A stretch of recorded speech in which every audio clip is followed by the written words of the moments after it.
বোধহয় একেই বলে অসম্ভবকে সম্ভব করা। যেখানে রাজস্থানের থর মরুভূমিতে সিমলা আপেল চাষ করার কথা কেউ স্বপ্নেও ভাবতে পারে না, বাস্তবে সেটাই করে দেখালেন রাজস্থানের সিকর জেলার এক কৃষক। সন্তোষ খেদার নামের এই কৃষক শুধু অসম্ভবকে সম্ভব করে দেখালেন না, বছরে প্রায় ৬,০০০ কেজি সিমলা আপেল ফলিয়ে তাক লাগিয়ে দিলেন।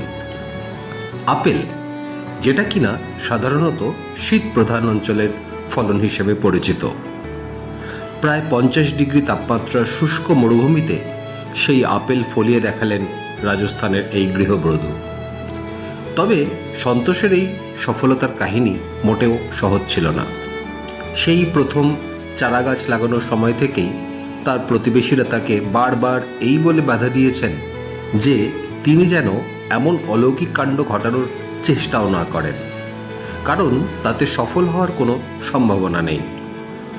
কিন্তু সন্তোষ তার প্রচেষ্টা চালিয়ে যান এবং দ্বিতীয় বর্ষেই গাছে ফলন হওয়া শুরু হয়। তার এই প্রচেষ্টার সাফল্যে অনুপ্রাণিত হয়ে এরপর তিনি প্রায় ১০০টি গাছ লাগিয়ে ফেলেন এবং ক্রমশ এই ১০০টি গাছ থেকেই বিপুল পরিমাণে আপেল ফলন শুরু হয়ে যায়।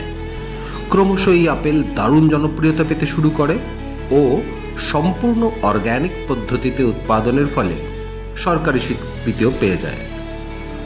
বাজারে যেসব উন্নত মানের হিমাচল প্রদেশের বা কাশ্মীরের আপেল সাধারণত ১০০ টাকা প্রতি কেজিতে বিক্রি হয়, সেখানে সন্তোষের এই মরুভূমির আপেল বিক্রি হয় ১৫০ টাকায়।